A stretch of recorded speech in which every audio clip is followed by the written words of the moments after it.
करोड़ों मखलूक यानी करोड़ों इस कदर कीड़े मकोड़े हशरातुल अर्द हैं कि जो हमारे पाँव के नीचे कुचले चले जाते हैं, वो भी अल्लाह ने उसको पैदा किया। जैसे चूंटी है, मगरमच्छ है, मछली है, शेर है, दरिंदा है, भालू है, ये दरिंदे परिंदे, ये सब सांप है, छुछंदर है, कुत्ते हैं, बंदर हैं, ये सबको अल्लाह ने पैदा किया। अगर अल्लाह चाहता तो मुझको और आपको सबों को सांप पैदा कर देता, तो हम क्या कर सकते थे? जिस तरह अल्लाह ने सांप पैदा किया और मुझको इंसान बनाया, तो मेरे बाप दादा ने अल्लाह पे कोई एहसान नहीं किया था कि उस एहसान का बदला चुकाने के लिए अल्लाह ने हमको इंसान बना दिया। अल्लाह पे कोई एहसान कर ही क्या सकता है? इंसान तो कमजोरी का पुतला है। एक नापाक कतरे से ये इंसान पैदा हुआ है। माँ और बाप आपस में मुलाकात करते हैं, एक नापाक कतरा शिकम में जाता है, उसी में फरिश्ते नाक नक्शे की तामीर करते हैं। माँ का माहवारी खून रोक कर मेरी ग़िज़ा माँ के पेट में बनती है। फिर पैदा होने का जब टाइम आता है तो माँ की शर्मगाह से मैं दुनिया में कदम रखता हूँ, आंख खोलता हूँ। बताएं कितनी बुनियाद मेरी कमजोर है। मेरी इब्तदा एक नापाक कतरा पानी, मेरी इब्तदा एक बदबूदार गारे से बना हुआ मिट्टी का पुतला, मेरी इब्तदा कई बार शर्मगाहों से गुजर होना, मेरी इब्तदा माहवारी खून माँ के पेट में खा के जिंदा रहना। कुरान शरीफ में कई जगहों पे इस तरह के मजमून बयान हुए हैं कि हमने इंसान को बजती हुई मिट्टी से पैदा किया। वलक़द खलक़नल इंसाना मिन सुलालतिन मिन तीन। हमने बजती हुई यानी मिट्टी को जब गोंधा जाता है और उसको सूखने के लिए छोड़ दिया जाता है तो वह मिट्टी बजने लगती है सूख कर। तो आया है कि मैंने बजती हुई मिट्टी से इस इंसान को पैदा किया। और एक जगह आया है फलियंजुरिल इंसान मिम्मा खुलिक मिम्मा इन दाफिक यखरुजु मिन बैनि सुल्बि वत्तराई। बस थोड़ी सी एक हदीस पाक सुन ले। उस हदीस से पहले हम और आप अपनी हिस्ट्री को बयान कर रहे हैं। कुरान शरीफ में हमारी जो असलियत, हमारी जो रियलिटी, हमारा जो फैक्ट बयान किया गया है, उसी को मैं इन दो तीन आयतों की रोशनी में समझना चाहता हूँ। आज जमीन घमंड से भर गई, आज जमीन गुरूर से भर गई। कोई गोरा है तो काले को हकीर समझता है, कोई लंबा है तो ठगने को जलील समझता है, कोई आला बिरादरी में पैदा हो गया, आला खानदान में, तो कमजोर लोगों को हकीर समझता है। ये दुनिया अगरचे बहुत डेवलप कर गई है। यूरोप का एक दानिश्वर है, वो आर्नल्ड जे ट्वाइन बी, बहुत बड़े पढ़े लिखे आदमी है। हिंदुस्तान के जो लोग इस्लाम के खिलाफ बोलते हैं, इन जैसे करोड़ों को जो पढ़ा करके अक्लमंद बनाएगा, इतने बड़े पढ़े लिखे आदमी है ट्वाइन बी। उसकी एक किताब है तहजीब की आजमाइश, यानी सिविलाइजेशन ऑन ट्रायल। उस किताब में उस बंदे ने एक ऐसी जबरदस्त बात लिख दी। आप भी पढ़े लिखे आदमी हैं, अखबार पढ़ते हैं, सोशल मीडिया से करीब रहते हैं, और आज की तारीख में इस कदर इल्म का बोलबाला है कि हर तरफ पढ़ाई लिखाई रीडिंग राइटिंग की बातें हो रही हैं। आपको शऊर है, अपने बेगाने सारे लोग इस बात को सुन लें कि उस गैर मुस्लिम क्रिश्चियन ने क्या लिखा इस्लाम के बारे में, क्या कहा उसने।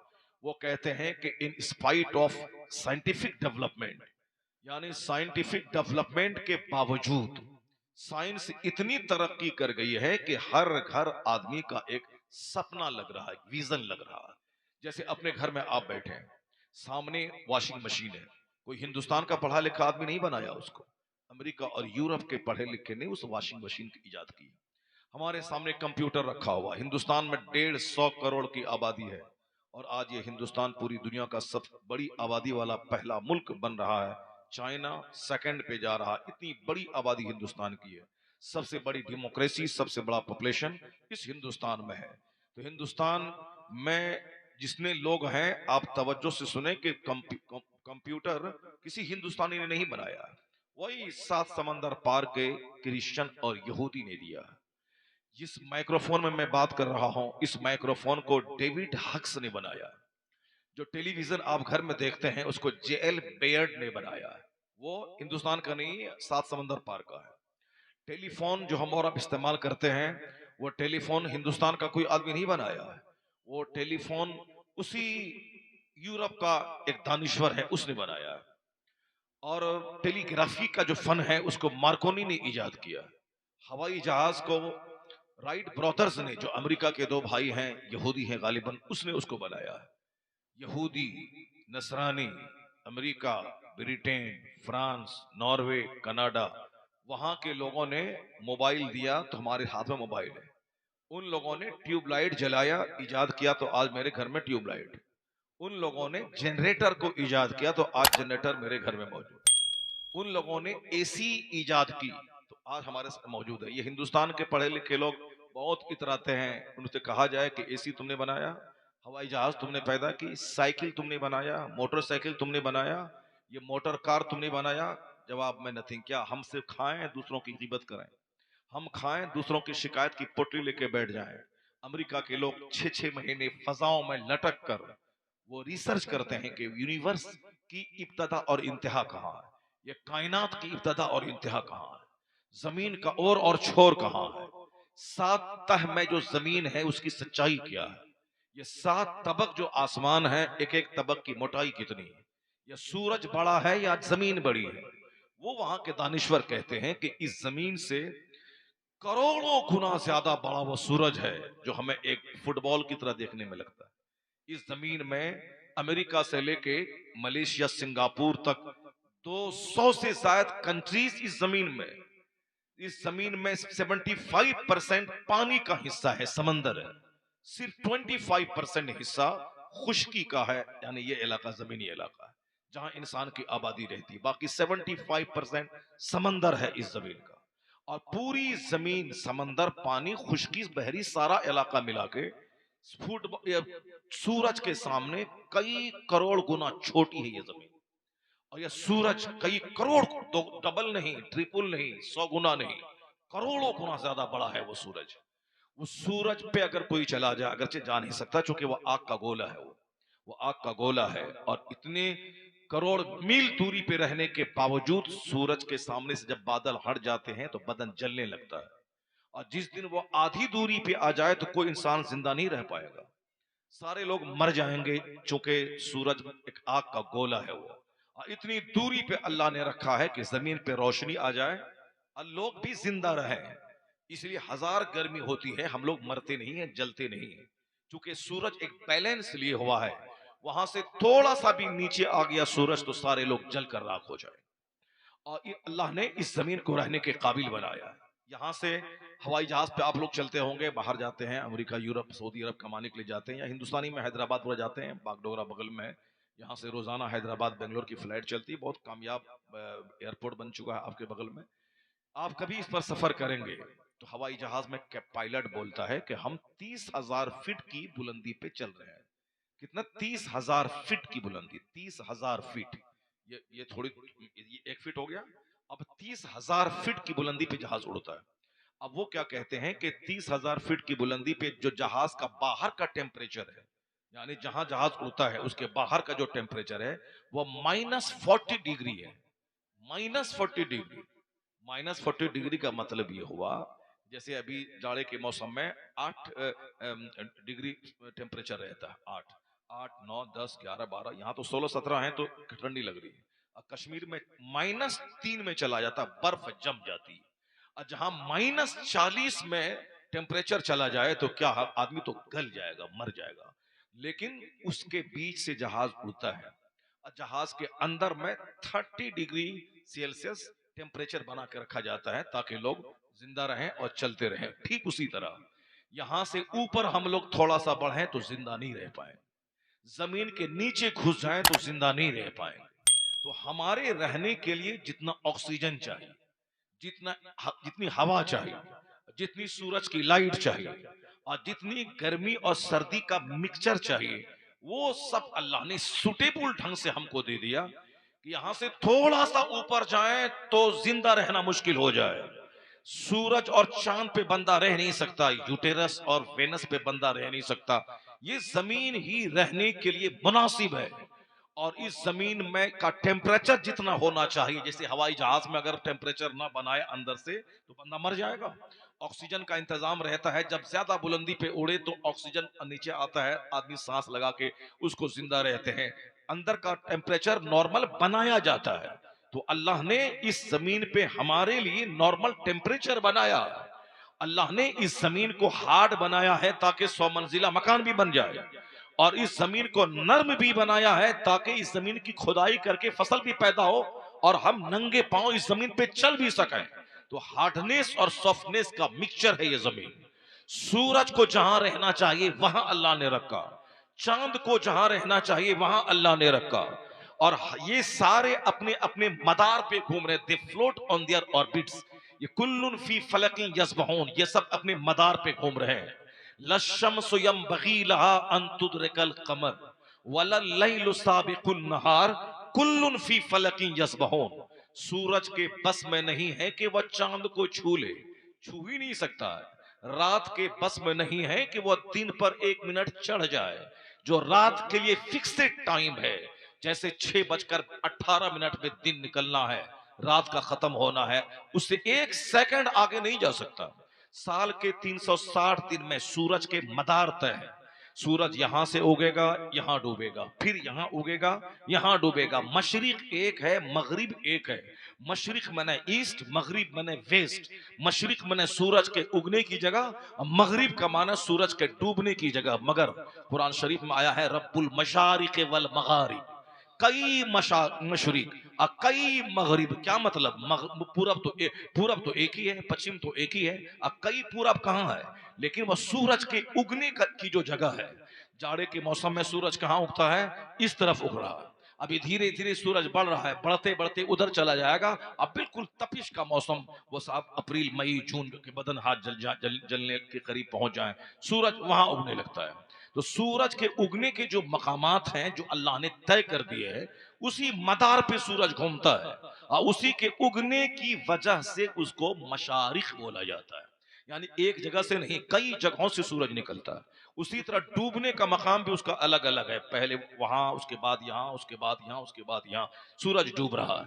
तो 1 इंच सूरज अपनी जगह से हट नहीं सकता, जो उसके लिए मदार तय कर दिया गया। अब आप सोचें कि अल्लाह ने किस कदर हुस्ने तरतीब के साथ हमारे जिंदा रहने के लिए जमीन, हमारे जिंदा रहने के लिए आसमान, हमारे जिंदा रहने के लिए सूरज, हमारे जिंदा रहने के लिए चांद, हमारे जिंदा रहने के लिए सितारे, हमारे जिंदा रहने के लिए दरख्त, और दरख्त के पत्तों के जरिए ऑक्सीजन। अगर अल्लाह हवा को रोक ले, जैसे मछली पानी से निकलने के बाद तड़प तड़प के मर जाती है, उसी तरह अल्लाह अगर 1 मिनट हवा को रोक दे तो दुनिया के 1000 करोड़ इंसान तड़प तड़प के मर जाएंगे।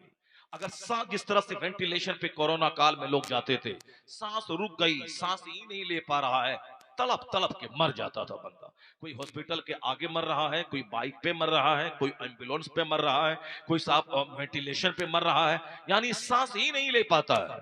तो सांस हम ले रहे हैं आसानी से, और इसी को अल्लाह तंग कर देता है तो बस खेल खत्म हो जाता है। तो अब अल्लाह ने हमारे लिए ऑक्सीजन का इंतजाम किया। अगर ऑक्सीजन कम पड़ जाए तो एक दिन में 24 घंटे में सांस लेने के लिए कितने लाख रुपए खर्च होंगे। कोरोना काल में जिनको कई दिनों तक वेंटिलेशन पे रखा गया, उसको मालूम है कि मसनूई तौर पर सिलेंडर का कितना खर्चा हुआ, और किस कदर सांस लेने के लिए बंदे को पैसे खर्च करने पड़े। और हम लोग आसानी से भी सांस ले रहे हैं, और अब तक हम लोग 50 साल उम्र हमारी होगी, और आपकी भी होगी 18, 20, 25, 50 साल आपकी उम्र हो गई। आज तक आपने वेंटिलेशन पे आप नहीं गए, सिलेंडर से ऑक्सीजन आपने नहीं लिया। तो अब आप ये बताएं कि जिस दिन से आप पैदा हुए, उस दिन से लेकर अब तक अल्लाह ने आपके जिंदा रखने के लिए कितनी ऑक्सीजन का इंतजाम फरमाया है। उसी को अगर आप पैसा लेके खरीदें तो सारी जमीन बिक जाएगी दुनिया की, फिर भी उतनी ऑक्सीजन नहीं मिल पाएगी। ये अल्लाह ने इंतजाम किया है ताकि मेरा बंदा जिंदा रहे, मेरा बंदा सांस ले सके, मेरा बंदा खाना खा सके।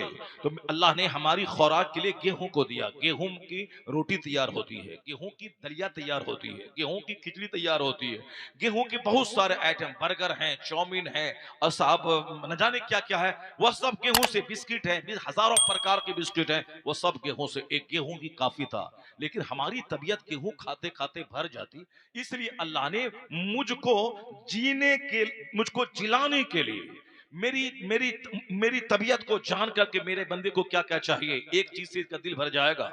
इसलिए अल्लाह ने हजार कीमती चीज है, रोटी गेहूं, मगर अल्लाह ने उसका एक दूसरा अल्टरनेट चावल दे दिया, ताकि कभी चावल खाओ कभी गेहूं खाओ, ताकि एक चीज से दिल भर ना जाए। अब चावल के सैकड़ों आइटम है, चावल की इडली बनती है, चावल का डोसा बनता है, चावल की रोटी बनती है, चावल की सूजी तैयार होती है, चावल का पुलाव बनता है, चावल की बिरयानी बनती है, चावल के हजारों आइटम बनते हैं। तो चावल और गेहूं काफी था, मगर हमको चावल रोटी के साथ दाल चाहिए, बस एक मसूर की दाल काफी थी। लेकिन अल्लाह ने बंदों का की राहत का ख्याल करते हुए एक मसूर की दाल खाते खाते बंदा मेरा उगता जाएगा, इसीलिए अल्लाह ने अरहर की दाल, मसूर की दाल, मटर की दाल, चना की दाल, न जाने कितने कितनी दालें अल्लाह ने पैदा कर दी। उन दालों की अलग अलग क्वालिटी है। ठीक है, एक रोटी और दाल ही काफी थी, लेकिन बंदे को दाल पर सबर नहीं हो पाएगा, इसको सब्जी भी चाहिए। तो सब्जी के लिए एक आलू कितना जबरदस्त आइटम है। वही आलू अमेरिका में, वही आलू कनाडा में, वही आलू चाइना जापान में, वही आलू इंडिया में, वही आलू हर जगह पे चालू है। वह आलू आलू ही रहे तो साल भर सब्जी के लिए काफी है। मगर अल्लाह के बंदे को अल्लाह ने देखा कि बंदे की तबीयत तगय्युर पसंद है, यानी चेंजिंग पसंद करती है तबीयत इसकी। तो दाल आलू से इसकी तबीयत भर जाएगी, इसलिए अल्लाह ने सीजनल वेजिटेबल्स दे दिया। अभी आजकल जाड़े के मौसम में गोभी है, गोभी है तो दूसरा अल्टरनेट बंदा गोभी है। उसके बाद क्या है कि सीम है, बैगन है, खीरा है, ककड़ी है, न जाने कितनी सब्जियां हैं, वो सब आप देख सकते हैं। तो सब्जियों से बदन का काम नहीं चलेगा, बल्कि इस बदन को वेजिटेबल के अलावा दूध चाहिए, और दूध सबसे कीमती ग़िज़ा है। जैसे ही मैं माँ के पेट के अंदर था, तो माँ का माहवारी खून रोक के मेरे अंदर में एनर्जी पहुंचाई गई ताकि बच्चा जिंदा रहे। और जैसे ही मैं माँ के पेट से बाहर निकला, माँ की सूखी हुई छाती में अल्लाह ने दूध अता कर दिया, दूध अता किया। इसलिए कि उस बच्चे की ग़िज़ा ऊंट चावल रोटी नहीं है, उस बच्चे की ग़िज़ा दाल और दलिया नहीं है। अगर रोटी बच्चा खाएगा तो मर जाएगा, चावल बच्चे को खिलाए एक दिन के बच्चे को तो मर जाएगा। एक दिन के बच्चे को जो पैदा हुआ उस वक्त उसको दूध चाहिए, और दूध ही सबसे बेहतरीन ग़िज़ा है, और वह दूध है माँ की खुश्क छाती में दूध। तो बंदा गौर कर ले कि जो अल्लाह मैं माँ के पेट में खून से मेरी परवरिश की, वही अल्लाह मुझे पैदा होने के फौरी बाद मेरी ग़िज़ा का इंतजाम कर दिया कि जहां वो जो खुश्की थी अब वहां से दूध का चश्मा जारी कर दिया। तो जो अल्लाह माँ के की गोद में, जहां हम कमाने के काबिल नहीं थे, चलने के काबिल नहीं थे, बोलने के काबिल नहीं थे, तो अल्लाह ने मेरी रोजी का इंतजाम खुश्क छाती से दूध निकाल के किया। तो जो अल्लाह हमें उस वक्त हमें रोजी दिया, वही जब मैं 18 साल का मैं जवान बन जाऊं तो क्या अल्लाह मुझे तड़पा देगा? मैं 25 साल का जवान हूं, क्या अल्लाह मुझे दाने दाने को तड़पा देगा, रोजी नहीं देगा? बंदा अगर विश्वास कर ले, माँ के शिकम में मैं किसी काबिल नहीं था तो रब ने रोजी दी, माँ की गोद में मैं किसी काबिल नहीं था तो अल्लाह ने रोजी का इंतजाम फरमाया। जो मेरे लिए बेहतर रोजी थी वह दूध का इंतजाम किया, वही अल्लाह मुझे 25 साल की जवानी में भी खिलाएगा, वही अल्लाह मुझे 70 साल के बुढ़ापे में भी खिलाएगा, वही अल्लाह जब मैं तनहार हूं तो खिलाएगा, मेरे 50 बच्चे पैदा हो जाएं तो भी अल्लाह खिलाएगा। जब बंदा ये विश्वास कर ले, हदीस में आया है कि अगर तुम अल्लाह पर इसी तरह विश्वास करो जैसे परिंदा सुबह सवेरे घोंसले से भूखा निकलता है और शाम पेट भर के वापस अपने घोंसले में आता है, अगर तुम इसी तरह अल्लाह पे विश्वास कर, जो अल्लाह मुझे माँ के पेट में, माँ की गोद में खिलाया है, वही अल्लाह मुझे रोजी देगा। अगर तुम विश्वास कर, अल्लाह तुम्हें वहां से रोजी देगा जहां से बंदा सोच नहीं सकता। नारी तकबीर, नारी रिसालत, ये सारी बातें सोचने से ताल्लुक रखती हैं। ये सोचने से आदमी जब गौर करेगा, वो रोजी रोटी के लिए चेहरा नहीं सुखाएगा, वह 2 रोटी के लिए झूठ नहीं बोलेगा, वह 2 रोटी के लिए अपनी हद से नीचे नहीं गिर जाएगा, 2 रोटी के लिए दूसरों को कत्ल नहीं करेगा, 2 रोटी के लिए हराम और हलाल की तमीज खो के वह नापाक और हराम माल नहीं खाएगा। चूंकि बंदा सोचता नहीं है, इसीलिए वह सोचता है कि हम शराब नहीं बेचे तो कैसे खाएंगे, हम झूठ नहीं बोले तो कारोबार कैसे चलेगा, हम अगर सूद नहीं खाएं तो हम मकान कैसे बनाएंगे। ये बंदे की कमजोर सोच है। बड़ा होने के बाद ईमान और पुख्ता होना चाहिए। इससे ज्यादा ईमान तो हमारा माँ की गोद में पुख्ता भूखा रहता है, मैं भूखा रहता हूं, अल्लाह मेरी रोजी का इंतजाम फरमाता है। अब जरा गौर से सुनिए, 2 साल तक बच्चे के लिए माँ का दूध ये विटामिन और प्रोटीन का जबरदस्त भंडार रखता है, कैल्शियम का, हड्डी मजबूत होती है। और वह दूध ड्रिंक भी है, वह दूध फूड भी है, वह दूध मेडिसिन भी है। जो पढ़े लिखे लोग हैं वो सब मेरी बात समझ रहे होंगे। जिस तरह से दूध पानी पीने में पानी पीने की जो तासीर है वो तासीर दूध में है, और मशरूब है, वो ड्रिंक है। और जो चावल और रोटी में ताकत है वो ताकत माँ के दूध में है। वो रोटी चावल की वाली ताकत दूध से मिलती है। और फिर बीमारी से बचने के लिए जो हमें इम्यूनिटी पावर चाहिए, क्षमता चाहिए, वो इम्यूनिटी पावर भी दूध देता है। इसलिए डब्बे वाला बच्चा अक्सर पिलपिला होता है।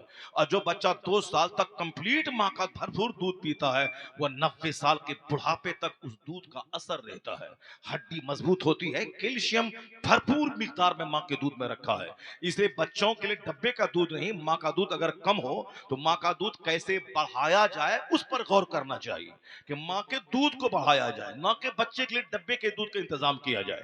माँ को दूध खिलाया जाए, माँ को कैल्शियम से युक्त प्रोटीन से भरी हुई ग़िज़ा खिलाया जाए, माँ को मेडिसिन खिलाया जाए, ताकि भरपूर मिकदार में दूध हो और बच्चा का पेट माँ के दूध से भर जाए। ये कोशिश करनी चाहिए ताकि बच्चे की हड्डी 90 साल की उम्र तक मजबूत रहे। तो 2 साल तक वही दूध जो ड्रिंक भी है, फूड भी है, मेडिसिन भी है, मगर 2 साल के बाद वही दूध, अब माँ का दूध बच्चे के लिए हराम हो जाता है। क्यों हराम होता है मालूम है? इसलिए कि अब उस दूध में पॉइजन आ जाता है। अब वही वही दूध जो भरपूर सेहत बख्श है, वही 2 साल के बाद माँ का दूध बच्चों के लिए जहर हो जाता है। जो औरतें कहती हैं कि बेटा है तो 2.5 साल तक दूध पिए, गलत। बेटी है तो 2 साल तक दूध पिए। बेटी 2 साल तक, बेटा हो या बेटी, दोनों की दूध पिलाने की मुद्दत है 2 साल। 2 साल दूध पिलाएं। और ऐसा नहीं कि बेटा दूध पीता है तो पेशाब कर दिया तो नापाक नहीं हुआ, अब बेटी पेशाब कर दिया तो कपड़ा नापाक हो गया। नहीं, बेटा हो या बेटी, दोनों का पेशाब नापाक है। 1 दिन का बच्चा हो या 2 साल का बच्चा हो, पेशाब नापाक रहता है। इसलिए समझ करके अभी तो दूध पीता है, पेशाब उसका पाक है, ऐसा नहीं है। बेटा हो या बेटी, दोनों 2 साल के बाद किसी को दूध ना पिलाया जाए। वह माँ जो बिला वजह प्यार में 2 साल के बाद भी दूध पिलाती रहती हैं, वह माँ डाइन के दर्जे में है। जो माँ अपने बच्चे की सेहत के दुश्मन है वो, क्योंकि अब वो माँ का दूध बच्चे के लिए जहर है। अगर बच्चा पिलपिला हो जाए, सूखा का मरीज हो जाए, उसका लीवर डैमेज हो जाए, बच्चा की सेहत खराब हो जाए, तो इसका जिम्मेदार वो माँ है जो 2 साल के बाद भी बच्चे को दूध पिलाती रही बिला वजह। वो प्यार नहीं, वो दुश्मनी है।